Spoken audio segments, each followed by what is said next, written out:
Hello, everyone, and welcome to Career Launcher. So, in today's class, we are going to discuss about Dr. Manmohan Singh, sir, who actually recently died. I hope you are aware of that news. So, he died at the age of 92 years a few days back.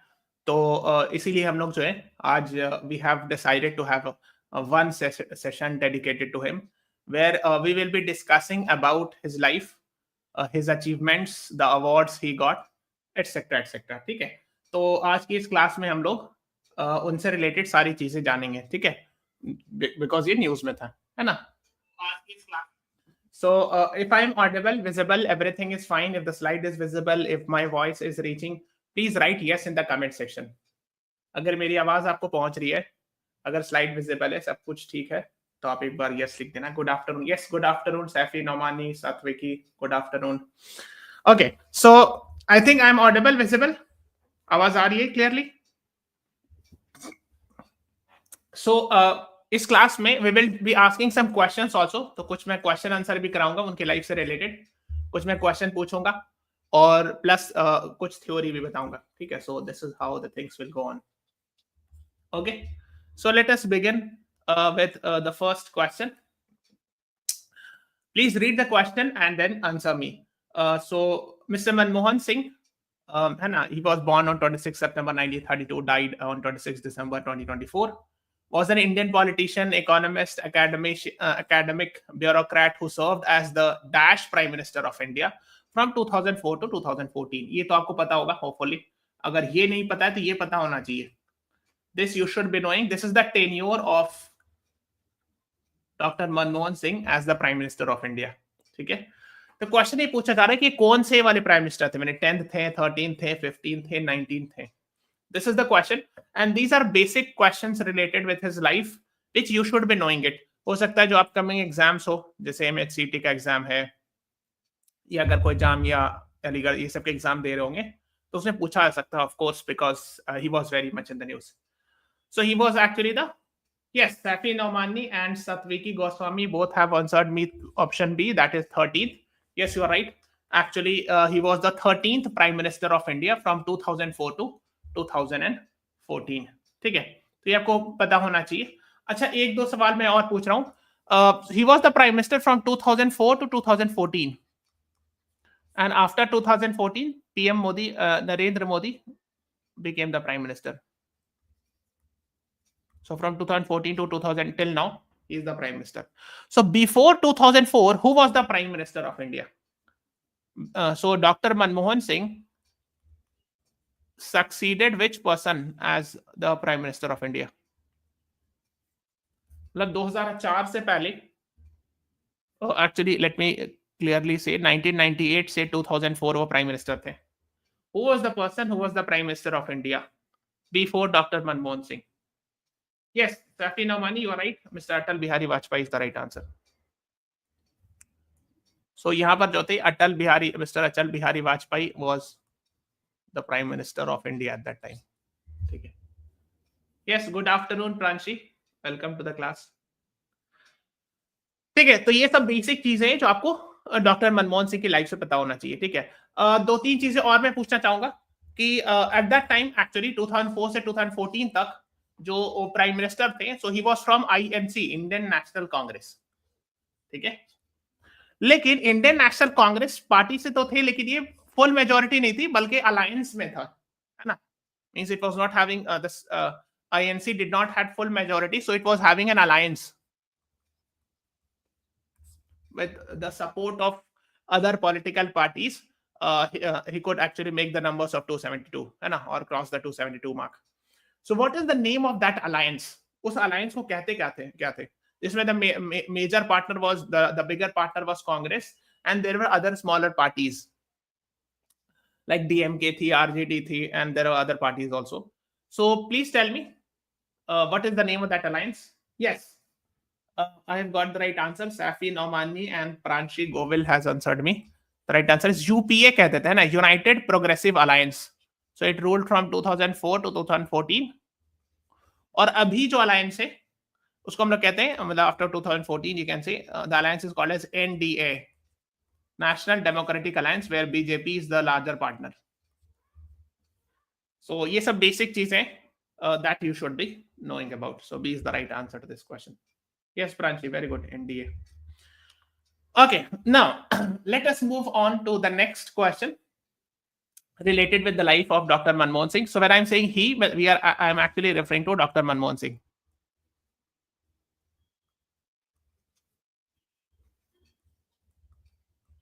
So Dr. Manmohan Singh was the dash longest serving prime minister after Jawaharlal Nehru, Indira Gandhi, and Narendra Modi.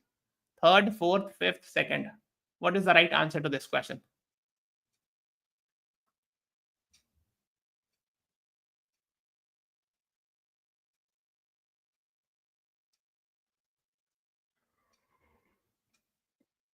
Question में ही answer है. I have given the question in such a way that the answer is there only. Yes. देखो खुद ही कह रहे हैं Jawaharlal Nehru longest से, फिर second Indira Gandhi, third Narendra Modi. 1 2 3 हो गया, तो चौथे होंगे of course. The fourth longest. So the right answer is B. Yes, Safi Nomani, Satviki Goswami, Pranchi, you all are right. B is the right answer to this question. Fourth longest serving prime minister. तो अगर ये पूछा जाए कि longest serving prime minister कौन थे, तो देखो ये एनडीटीवी के आर्टिकल है. Narendra Modi is the third longest serving prime minister, जो दोबारा जब इलेक्ट हो गया है ना, उसके बाद की बात बता रहे. सो फर्स्ट लॉन्गेस्ट सर्विंग जो थे वो जवाहरलाल नेहरू थे, है ना. 16 years 286 days. ठीक है. सो 1947 से 1964. देन वी हैव, ये फर्स्ट होगी ना, longest serving prime minister. Second longest serving prime minister थी इंदिरा गांधी जी, है ना. सो 1966 से 77, 1980 से 84. तो टोटल जब ऐड करोगे तो आएगा 15 years 350 days. So second longest prime minister. और थर्ड लॉन्गेस्ट प्राइम मिनिस्टर जो है अभी प्राइम मिनिस्टर मोदी है. ठीक है. तो 10 years कंप्लीट करके 19 days इसलिए लिखा हुआ था कि क्योंकि ये जो आर्टिकल है वो 4 जून की है, और अभी तो हम लोग दिसंबर में आ गए, तो in fact more than that 19 days से ज्यादा हो गया होगा. सो 10 years प्लस 10.5 years हो गए ना, ऑलमोस्ट 10 years प्लस 6 months और हो गया, ऑलमोस्ट 6 महीना हो गया, है ना. तो and it is keeps on adding. तो अभी करंटली यही है रैंकिंग, तो आपको पता होना चाहिए. The fourth longest was 10 years के लिए मनमोहन सिंह जी. ठीक है. सो ये आपको पता होना चाहिए. These are basic facts you should be knowing about. ठीक है. I hope it is clear, everything is clear, है ना. फोर्थ में जो है डॉक्टर मनमोहन सिंह है, 2004 से 14, तो ये थे 10 साल 4 दिन exactly, 10 years 4 days. So the fourth longest prime minister of India. ठीक है. फिर फिफ्थ लॉन्गेस्ट टेन्योर के हिसाब से अटल बिहारी वाजपेयी जी थे. 1996 में कुछ दिन के लिए, आई थिंक 16 days वगैरह के लिए बहुत बने थे, बहुत छोटे दिन के लिए, छोटे स्मॉल पीरियड के लिए. फिर ये 6 साल यहाँ रहते 1998 से 2004. सो टोटली आता है, टोटल मिला के 6 years 80 days. Okay. So these are the basic facts about the prime ministers of India you should be knowing about. I hope it is clear. ना. Let's move on. तो हम लोग थोड़ा सा मनमोहन सिंह सर की विकिपीडिया पेज पढ़ लेते हैं. तो पहला तो ये कि 13th प्राइम मिनिस्टर थे इंडिया के, fourth longest serving prime minister, और फर्स्ट सिख प्राइम मिनिस्टर थे, है ना. फ्रॉम सिख रिलीजन और Sikh community, he was the first prime minister of India, है ना. और फर्स्ट प्राइम मिनिस्टर थे नेहरू के बाद उस टाइम पर जो दोबारा इलेक्ट होकर के आए थे. बिकॉज होता ये था कि जब प्राइम मिनिस्टर जो है ना वो दोबारा इलेक्ट होने, पूरा 5 year कंप्लीट करने के बाद, है ना, दोबारा इलेक्ट हो गए थे, उसमें फर्स्ट प्राइम मिनिस्टर थे आफ्टर नेहरू, जवाहरलाल नेहरू. ठीक है. तो ये आप लोग को पता होना चाहिए. वो has completed full 5 year terms, है ना. फाइन ना. सो ना, तो he was the prime minister from 22 May 2004 to 26 May 2014. Exact देखोगे तो 10 साल 4-5 दिन 4-5 days, है ना. Okay.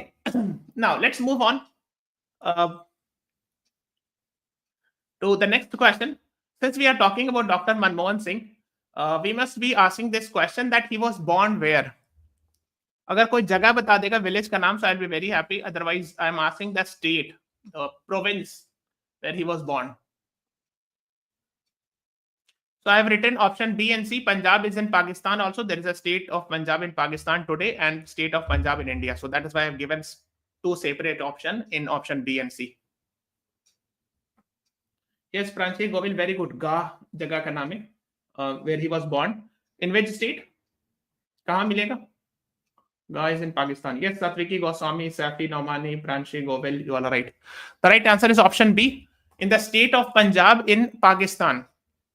So B is the right answer to this question. ये गाह जगह का नाम है. Before partition he was born in 1932. गाह, Punjab province, British India. Okay. तो एक्चुअली क्या है, and he was born before independence. When India got independence he was somewhere around 15 years of age. ठीक है. तो आप देख सकते हो, देखो ब्रिटिश इंडिया लिख रहे हैं ना, उस समय में पंजाब इतना बड़ा हुआ करता था, रफली मैं बता रहा हूँ. I am just making a rough sketch. After independence this is India's Punjab and somewhere here is this is Pakistan Punjab.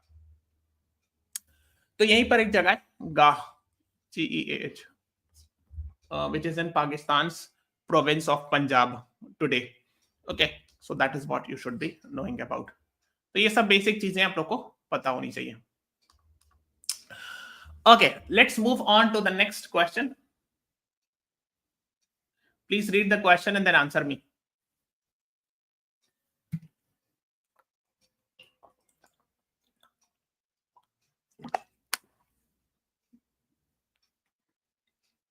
Anyone? Can anyone tell me? Dr. Manmohan Singh had in the past held several positions. Which of the following is not one of them? देखो गौर से देखना, not पूछा जा रहा है.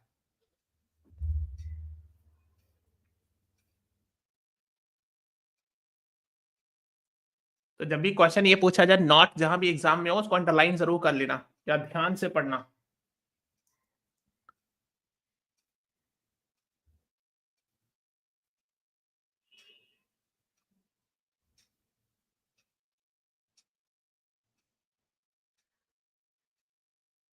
Yes, Pranshi, Govind, Satviki Goswami and Safi Nomani, you all are right.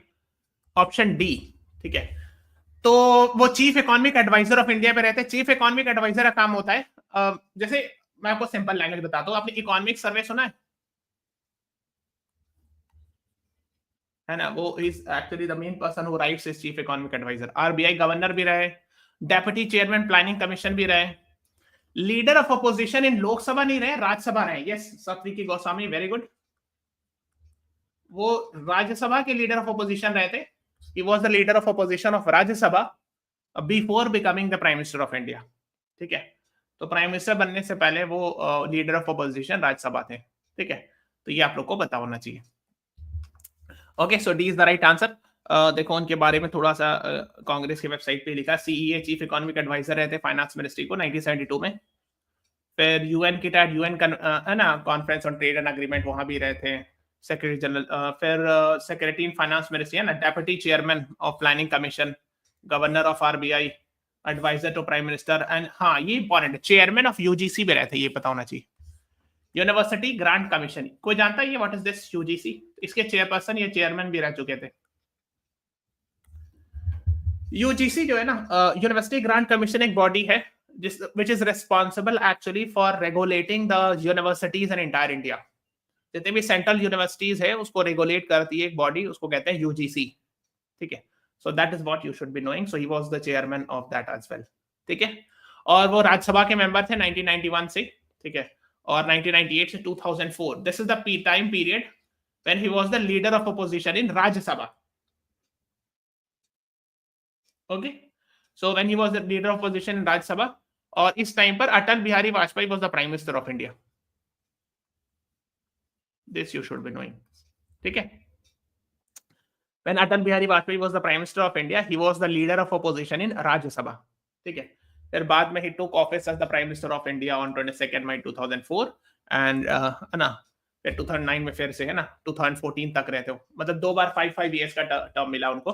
ठीक है. तो ये सब इंपॉर्टेंट है ना. जैसे मेंबर ऑफ राज्यसभा 91 से 2019 में रहे, फिर यहाँ भी रहे. ओके, 2 अलग स्टेट से. Then Minister of Finance 91 से 96. Okay. Minister of external affairs भी रहते कुछ दिन के लिए, है ना. मतलब प्राइम मिनिस्टर थे तो साथ में ये भी पोस्ट था उनको, प्राइम मिनिस्टर ऑफ इंडिया थे एट द सेम टाइम, है ना. आरबीआई के गवर्नर 1982 से 1985 and leader of opposition in Rajya Sabha when Atal Bihari Vajpayee was the prime minister, and Atal Bihari Vajpayee was from NDA. So he was actually in opposition and that is why he was the leader of opposition in Rajya Sabha. Okay, ठीक है. That is what you should be knowing about, है ना. तो इनके कुछ important post है, मैं आपको दिखा देता हूँ। 13th प्राइम मिनिस्टर है ना, ये देख लो। लीडर ऑफ अपोजिशन राज्यसभा 98 से 2004। यूनियन फाइनेंस मिनिस्टर रहे थे 91 से 96। ये इंपॉर्टेंट है। Why this is important?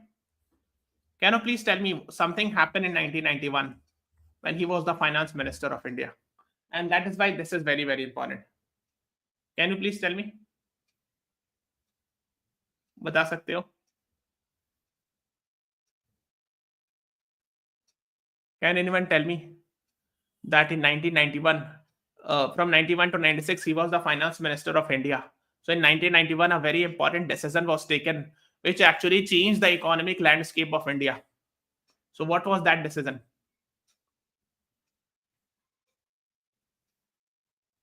LPG. Yes, Pranshi Govil and Safi Nomani, you both are right. Huh? LPG, liberalization, privatization, globalization, that's called. So let me write it clearly. And who was the prime minister at that time? जब LPG decision लिया गया था, ये बहुत famous question है, exam में पूछा जाता है. So he was the finance minister of India. Mr. Dr. Manmohan Singh was the finance minister of India. Who was the prime minister of India at that time during LPG reforms?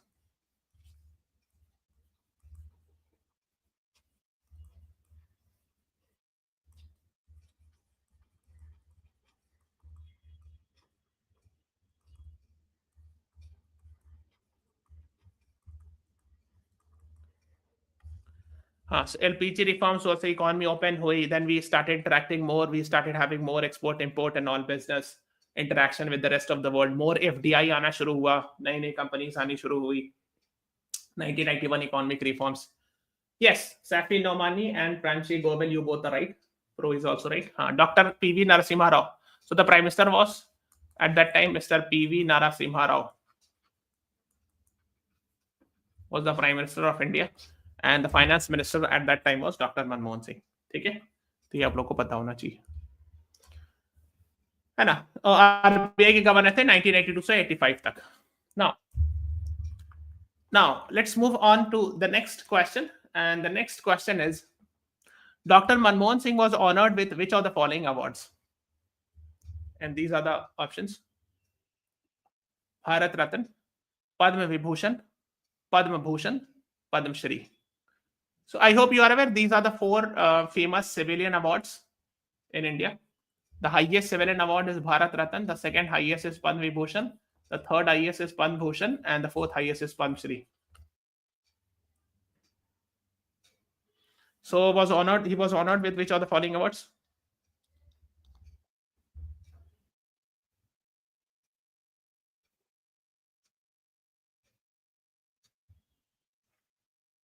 I'm waiting for the correct response. Yes, Satviki Goswami is right. Padma Vibhushan, which is the second highest civilian award of India after Bharat Ratna. Second highest civilian award of India. He got it in around 1987. ठीक है, उसी time पर उनको मिला था 1987, जब उस time पर आरबीआई के गवर्नर थे 85 से 87 उस टाइम पर. ठीक है, he had got this award. Okay, फिर और कुछ फॉरेन ऑनर से मिला था, जैसे सऊदी अरब से, जापान से, बट ये वाला आपको पता होना चाहिए कि इंडिया में कौन सा मिला था. That's the most important, second highest civilian award. So B is the right answer to this question. Okay, तो जैसे पद्म विभूषण मिला था 1997 में, फिर यूरो मनी अवार्ड मिला था फॉर फाइनेंस मिनिस्ट्री ना 1993 में, एशिया मनी अवार्ड मिला था 93-94 में, फिर Jawaharlal Nehru birth century award मिला था इंडियन साइंस कांग्रेस की तरफ से 95 में. So these are the famous awards you should be knowing. Okay, कुछ चीजें उनके बारे में जान लेते हैं. Some basic thing about his life. Like he was born, of course, we have discussed Gah जगह, एक जगह in today in Pakistan. He was born there, है ना. और फिर initially he studied in Urdu and Punjabi language in local Gurudwara and all. ठीक है. So originally शुरू में वो ना जितना भी हिंदी में स्पीच देते थे वो उर्दू में लिखते थे एक्चुअली, बिकॉज हिंदी उर्दू बहुत मैच करती है, बट वो लिखते जो थे टेक्स्ट वगैरह सब उर्दू में लिखते थे. Later on he started writing in Gurmukhi, जो पंजाबी लैंग्वेज की स्क्रिप्ट होती है. एंड जब अब पार्टीशन के बाद actually his family migrated to Haldwani. Haldwani Uttarakhand में मिलेगा आपको. And the nearest place you will find famous place is Nainital. आपने नैनीताल का नाम सुना होगा, it's a very famous tourist destination.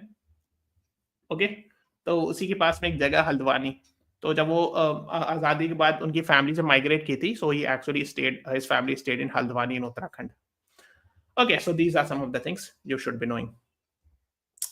ठीक है. देन 1948 में his family relocated to Amritsar, जो कि पंजाब की कैपिटल है. He studied at Hindu college at Amritsar, Punjab university में पढ़ाई की. ठीक है. Studying economics and got bachelor's and master's degree and all. He completed his economics at Tripos at University of Cambridge में पढ़ाई की, St. John's College and all. So ये सब basic चीजें you should be knowing it. Okay? ठीक है. तो उसके बाद जो पंजाब यूनिवर्सिटी में ही सीनियर लेक्चरर की तरह वर्क किया. देन यूएन के टैट होता है, UN conference on trade and development, इसमें भी उन्होंने वर्क किया 1966 से 69. अब वो उसकी बात क्या हुआ, मिस्टर ललित नारायण मिश्रा थे, ये मिनिस्टर थे, उन्होंने अपॉइंट किया इनको एडवाइजर. यहां से फिर उनको मतलब एक तरह से पॉलिटिकल जर्नी कह सकते हो शुरू हुई, या गवर्नेंस में आना शुरू हुए. ठीक है. सो उसके बाद फिर है ना, he was a professor international trade, Delhi School of Economics 69 से 71. So these are some of the things you should be knowing about. Then of course है ना, प्लानिंग कमीशन में डेप्यूटी चेयरमैन रहे, फिर 1982 से 85 तक आरबीआई के गवर्नर रहे. ठीक है. सो डेप्यूटी चेयरमैन रहे ना planning commission. So these are some of the things you should be knowing about. Not only that, जब वो प्लानिंग कमीशन में थे डेप्यूटी चेयरमैन, तो एज अ सेक्रेटरी बना करके सेक्रेटरी जनरल साउथ कमीशन भेजे गए थे जेनेवा में. इतना डिटेल नहीं जाना, बट बेसिक चीज आपको पता होना चाहिए कि फाइनेंस मिनिस्टर थे, आरबीआई के गवर्नर थे, डेप्यूटी चेयरमैन रह चुके थे प्लानिंग कमीशन के. अच्छा, एक क्वेश्चन है, planning commission is not replace with which body? Planning commission जो है ये अब खत्म हो गया है. I hope you are aware. ये इसको जवाहरलाल नेहरू ने बनाया था मार्च 1950 में, and it got abolish in 2014, and it was replaced with something else in on 1st January 2015. What is that? हाँ, नीति आयोग, राइट. प्रांशी प्रो सैफी वाला, राइट. ठीक है. NITI Aayog is the right answer to this question. अब नीति आयोग के नाम से फेमस है. प्लानिंग कमीशन को अबॉलिश कर दिया गया. ठीक है. So that is what you should be knowing about, है ना. फिर जैसा कि हमने बताया 1991 के आसपास वो चेयरमैन बनाए गए थे यूजीसी के, यूनिवर्सिटी ग्रांट कमीशन के. This you should be knowing. फिर 1991 में he was finance minister under PV Narasimha Rao, जब एलपीजी वाला डिसीजन लिया गया. This is very important. LPG reform पूछे जाते हैं कई सारे एग्जाम में. ठीक है. That is what you should be knowing about, है ना. ये पता होना चाहिए. नाउ अब चूंकि हम लोग 1991 क्राइसिस, इसलिए कि डॉक्टर मनमोहन सिंह को सबसे बड़ा क्रेडिट ये दिया जाता है कि जब 1991 का इश्यूज था, तो उस वक्त जो है उन्होंने काफी मतलब अच्छा डिसीजन लिया. Means he was like very instrumental in helping India come out of that. तो 1991 में इंडिया के साथ बैलेंस ऑफ पेमेंट क्राइसिस था. Balance of payment crisis. Okay. तो जब 1991 में बैलेंस ऑफ पेमेंट क्राइसिस था, यानी सिंपल लैंग्वेज में बताएं तो इंडिया का फॉरेन एक्सचेंज रिजर्व या फॉरेक्स रिजर्व बहुत कम हो गया था. तो इंडिया के पास इंपोर्ट करने के लिए कुछ बचा नहीं था, पैसा नहीं बचा था, या डॉलर्स नहीं बचा था, because we need dollars to import. Specifically we import oil. Oil तो हम लोग को इंपोर्ट करना ही करना है. Almost 80 to 85% import, we do import oil. उसकी वजह यह है कि oil actually is not very much in India. तो नेचुरल चीज है ना, so we import from Gulf countries and all. तो जब ये प्रॉब्लम हुई थी तो उस टाइम पर है ना, लेकिन India's foreign exchange reserve was बेयरली around $1 billion. आज पता है कितना है? ऑलमोस्ट नियरली $700 billion या $680 billion के आसपास रहता है. उस टाइम पर सिर्फ $1 billion था. टुडे वी आर हैविंग, है ना, समवेयर अराउंड 670, 680 या $700 billion के आसपास भी चला गया था, इसके आसपास, है ना. सो उस टाइम पर इतना लाइक प्रॉब्लम्स थी. End of course like and he helped actually India come out of this crisis and all. So उस टाइम पर 1991 में LPG reforms and all happened. उसके बाद जब 1991 reforms हुआ, जो लिबरलाइजेशन, प्राइवेटाइजेशन, ग्लोबलाइजेशन रिफॉर्म, उसके बाद क्या हुआ, FDI जो है ना वो आना बढ़ गया, फॉरेन डायरेक्ट इन्वेस्टमेंट हुआ, लाइसेंस परमिट राज को डिसमेंटल किया गया. ये सब टर्म्स पता होना चाहिए. लाइसेंस राज का मतलब ये होता है कि 1991 से पहले बहुत मुश्किल था प्राइवेट बिजनेस करना. ऐसे मैं सिंपल लैंग्वेज में बता रहा हूँ. यानी if you have to do your own business और ओपन योर फैक्ट्री और let's say have some business investment or have FDI etc. तो वो बहुत मुश्किल था. It was very, you have to take a lot of license, a lot of permission. तो अगर एक प्राइवेट कंपनी है या कॉर्पोरेट है, उसको अपना बिजनेस खोलना है और उसको बहुत ज्यादा मल्टीपल अगर लाइसेंस परमिशन लेना पड़ा तो बहुत मुश्किल हो जाएगा ना बिजनेस चलाना. सो दैट इज व्हाई वो जो लाइसेंस परमिट राज का कॉन्सेप्ट है, that was ended after 1991 and all LPG reforms and things became much easier. जब चीजें आसान होने लगी, when things started becoming easier, then people started having more business, more economic opportunities etc. ठीक है. फिर more foreign direct investment. तो जब बाहर से इन्वेस्टमेंट होने लगा 1991 के बाद, तो मैं इसीलिए मैं एग्जांपल ही बताता हूं. जैसे फॉर एग्जांपल अगर आप देखोगे, जैसे अगर आप for example here is 1991. So if you ask your parents, ये आफ्टर है, ये बिफोर है. तो मैं आपको सिंपल लैंग्वेज इसलिए बता रहा हूं ताकि हेल्पफुल होता है समझने में. जैसे बिफोर 1991 अगर आप अपने पेरेंट्स से पूछोगे या ग्रैंड पेरेंट्स से पूछना कि बाइक या कार कौन सी चलती थी, तो अपने पेरेंट्स बता देंगे, मम्मी पापा से पूछना. तो उस जमाने में बाइक्स जो थी वो बहुत ज्यादा बाइक नहीं थी, फॉरेन मेड बाइक नहीं होती थी, बहुत कम, थोड़ा बहुत यामाहा थी या राजदूत होती थी, है ना, एसडी होती थी, बुलेट होती, बहुत कम, मोस्टली मेड इन इंडिया होगी. फॉरेन कार्स बहुत कम होती थी, कार से ही बहुत कम होती थी. 1991 के बाद अगर आप देखोगे तो आजकल कार जो है सारे फॉरेन में ब्रांड की कार आने लगी, है ना. Even Maruti with Suzuki brand, Hero with Honda, ठीक है. We have now BMW, Mercedes, सब गाड़ी आ गई, फोर्ड, है ना. तो ये 1991 के बाद it became easier. Similarly bike में भी आप देखोगे अब फॉरेन मेड बाइक्स आने लगी, है ना. So this is very much prevalent in India. And क्यों? बिकॉज 1991 के बाद चीजें आसान हो गई. इसी को कहते हैं एलपीजी, लिबरलाइजेशन, प्राइवेटाइजेशन, ग्लोबलाइजेशन. फिर फॉरेन डायरेक्ट इन्वेस्टमेंट होने लगा. So foreign countries started investing in India. तो जब इन्वेस्ट करेंगे तो क्या होगा? ट्रांसफर ऑफ टेक्नोलॉजी होगा, फॉरेन कंपनी से टेक्नोलॉजीज आएगा, इंडिया में टेक्नोलॉजी इंप्रूव होगा, it will create jobs etcetera and all. ठीक है. तो मैं एक रफ आइडिया दे दिया हूं, because LPG reforms are generally asked in different exams. इसीलिए मैंने, चूंकि उनकी लाइफ से एसोसिएटेड है, मैंने डिस्कस करा दिया. Now here is the next question. The next question is, Dr. Manmohan Singh was the Rajya Sabha member of parliament from which state when he was the prime minister? पूरा लिख देता हूं. When he was the prime minister of India. बताइए. जब वो India के prime minister थे तो वो लोकसभा के एमपी तो थे नहीं, राज्यसभा के एमपी थे. तो कौन से स्टेट से चुन के जाते थे? Punjab, Uttar Pradesh, Karnataka, Assam. What is the right answer?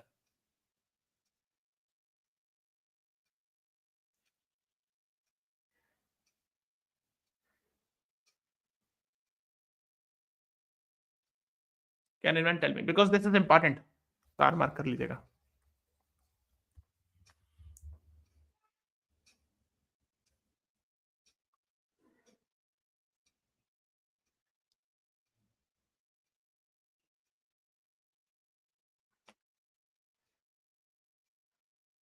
Yes, Saptiki Goswami, very good. The right answer is D. He was actually the Rajya Sabha member of parliament from Assam. D is the right answer. ठीक है. तो अगर आप गौर से देखोगे तो वो 1991 से लेकर के राज्यसभा के एमपी थे असम से, है ना. 95, 2001, 2017, 2013 एक्सेट्रा.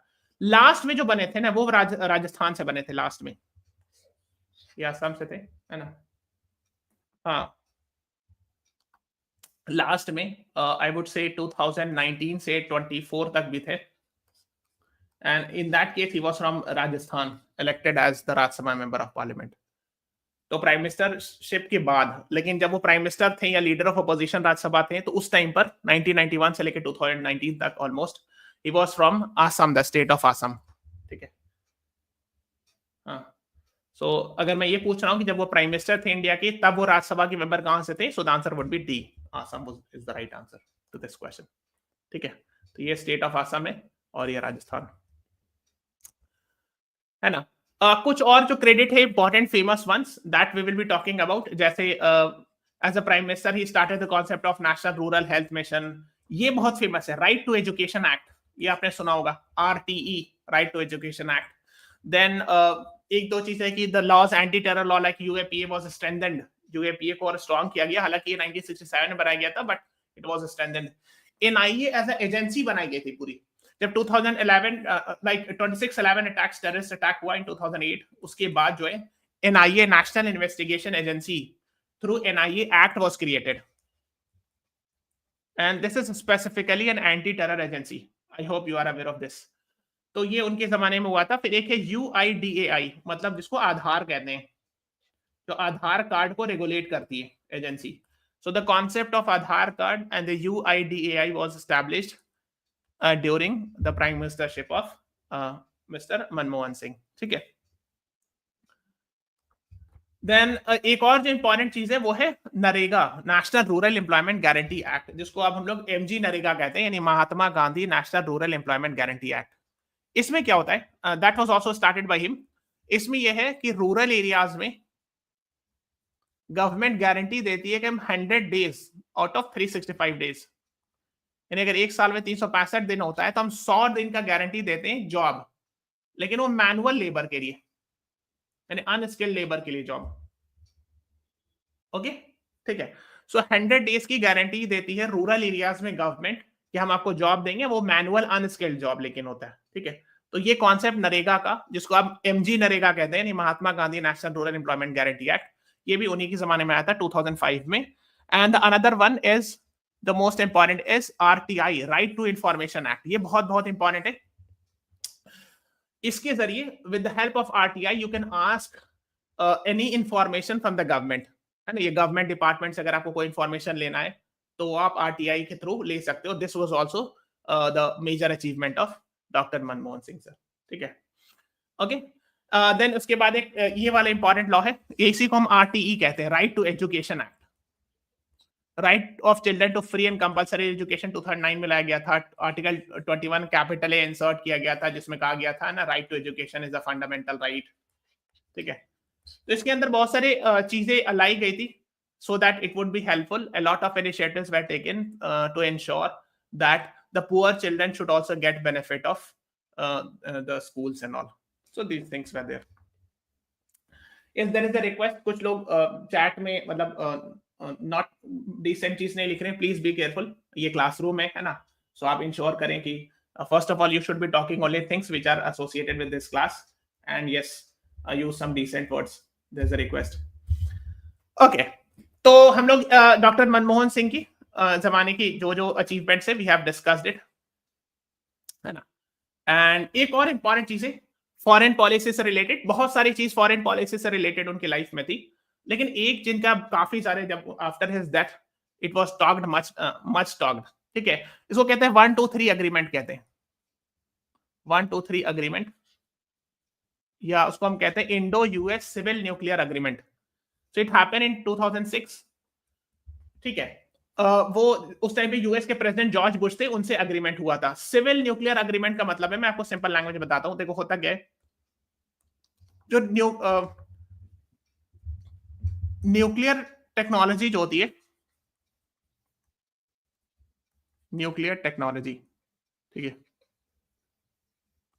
उसको हम लोग क्या कहते हैं, डुअल यूज टेक्नोलॉजी. आपने नाम सुना होगा, dual use technology. Dual use क्यों कहा जाता है? Why it is called as dual use? Because it can be used for two purposes. First is for nuclear energy generation,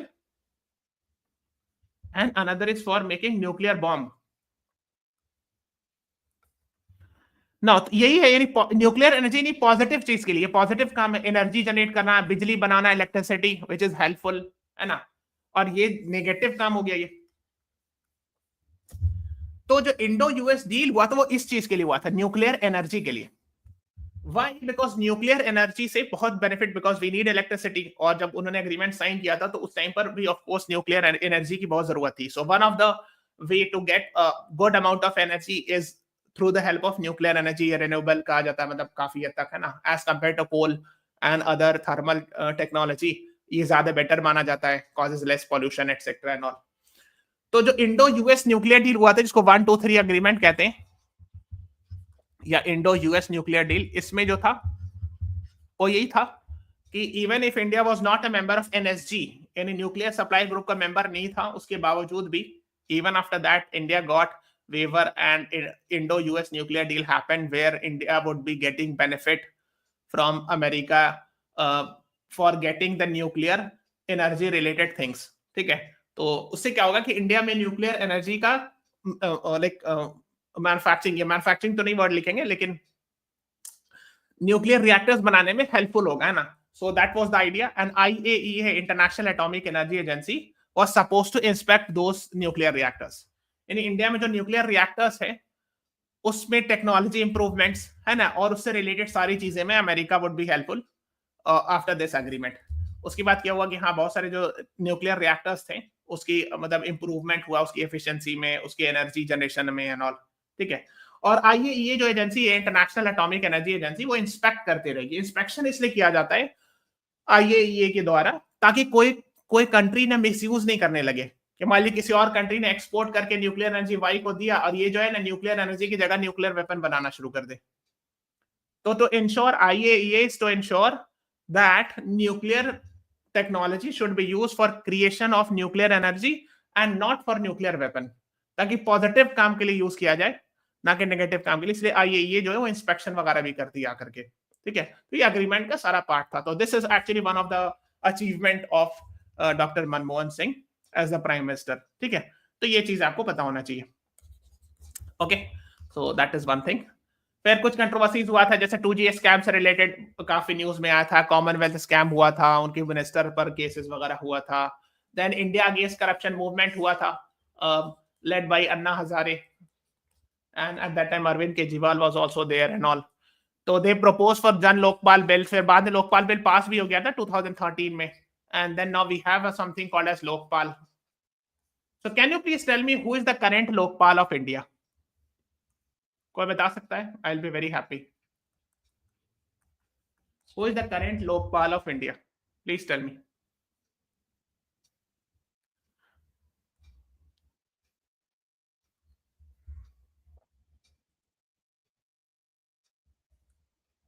He is a former Supreme Court judge.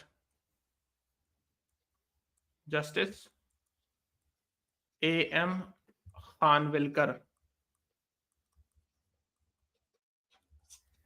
Yes, Safi Nomani, you're right. Partially, हाँ, A.M. Khanwilkar उनका नाम है. He is a former Supreme Court judge and is the current Lokpal of India, ठीक है।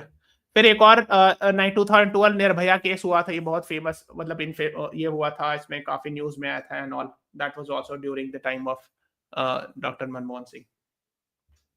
Yes Satviki, very good, you are right. Justice Ajay Manikrao Khanwilkar, right.